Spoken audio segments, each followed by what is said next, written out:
लद्दाख के गलवान घाटी में भारत चीन सैनिकों के बीच झड़प में 3 भारतीय सैनिक शहीद हो गए हैं। इनमें से एक सेना के अफसर भी शामिल है। यह घटना कल रात को हुई थी। 1962 के बाद यह पहली बार है जब भारत चीन सीमा पर किसी सैनिक की शहादत हुई हो। पिछले करीब 2 महीनों से भारत और चीन सैनिकों के बीच लद्दाख में तनातनी चल रही है। भारत की ओर से सड़क निर्माण का काम किए जाने पर आपत्ति जताते हुए बड़ी संख्या में चीनी सैनिक यहां आ गए थे। दोनों देशों में बातचीत चल रही थी। दोनों देशों के सैनिकों के पीछे हटने की खबरें आ रही थी और माना जा रहा था कि जल्द ही यह तनाव खत्म हो जाएगा। दोनों देशों के सेना के उच्च अधिकारी मौके पर बातचीत करके स्थिति को संभालने में जुटे हैं। भारत चीन सीमा पर हिंसा विवाद को लेकर चीन के विदेश मंत्री ने भारतीय सैनिकों पर सीमा के उल्लंघन का आरोप लगाते हुए चीनी सैनिकों पर हमले का आरोप लगाया है। हालांकि इसके साथ उन्होंने कहा कि दोनों देशों के प्रतिनिधि बातचीत कर रहे हैं और विवाद को शांति से निपटने की कोशिश की जा रही है। हालांकि खबर यह भी सामने आ रही है कि इसमें चीन के भी 5 सैनिक की मौत हुई है। देश भर में लगातार कोरोना वायरस के बढ़ते मामलों के बीच कुछ राहत भरी खबरें भी मिल रही है। अब देश में कोरोना वायरस से ठीक होने वाले लोगों का आंकड़ा तेजी से बढ़ने लगा है।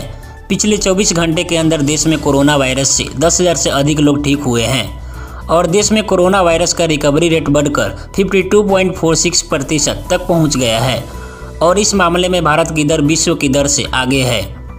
देश में कोरोना वायरस से ठीक होने वाले लोगों का आंकड़ा बढ़कर 1,80,000 से ज़्यादा हो गई है। हालांकि देश में कोरोना वायरस के मामले में भी बढ़ोतरी हो रही है। पिछले 24 घंटे के दौरान देश में कोरोना वायरस के 10,000 से अधिक नए मामले सामने आए। इसके साथ ही मरीजों की संख्या बढ़कर 3,40,000 से ज़्यादा हो गई है। लॉकडाउन की वजह से यूपी, बिहार समेत कई राज्यों में प्रवासी मजदूरों की वापसी हुई थी, जिसके बाद वहां कोरोना वायरस के मामले तेजी से बढ़ गए थे। हालांकि जब अब मजदूरों की वापसी की रफ्तार कम हुई है तो फिर कोरोना वायरस के मामले कम होने लगे हैं। सभी राज्यों ने घर लौटे मजदूरों को 21 दिनों के लिए क्वारंटीन में रखा था। अधिकारियों का कहना है कि मामलों में कमी इसलिए आई है क्योंकि जून के पहले और दूसरे सप्ताह में मजदूर पहले की तुलना में कम वापस आ रहे हैं।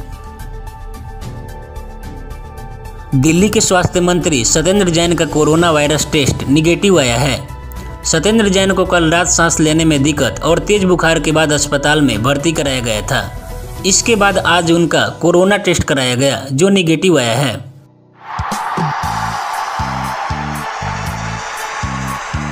टीम इंडिया के पूर्व सलामी बल्लेबाज गौतम गंभीर का मानना है कि क्रिस गेल, रोहित शर्मा और एबी डिविलियर्स को लिमिटेड ओवर फॉर्मेट में बेस्ट बल्लेबाज लिस्ट में शामिल किया जाता है। वहीं अगर बात आती है लिमिटेड ओवर में लगातार अच्छा प्रदर्शन करने की और लगातार रन बनाते रहने की, तो इसमें विराट कोहली को कोई मुकाबला नहीं है। टीम इंडिया के पूर्व कप्तान महेंद्र सिंह धोनी का बॉलीवुड एक्टर सुशांत सिंह राजपूत से खास कनेक्शन था। सुशांत सिंह राजपूत ने 14 जून को मुंबई के बांद्रा में स्थित अपने घर में आत्महत्या कर ली थी। धोनी ने अभी तक सुशांत सिंह राजपूत के निधन को लेकर खुद कोई बयान नहीं दिया है। फिल्म MS धोनी के डायरेक्टर नीरज पांडे ने कहा कि सुशांत सिंह की इस तरह से असमय मौत से धोनी टूट गए हैं। यदि आपको ये मेरा वीडियो पसंद आया हो तो इसे लाइक, शेयर और कमेंट करना ना भूलें। साथ ही साथ चैनल को सब्सक्राइब कर दे और बेल आइकन को प्रेस कर दे ताकि आगे ऐसे ही आने वाली वीडियो की नोटिफिकेशन आपके पास पहुंच जाए। तब तक के लिए थैंक यू सो मच।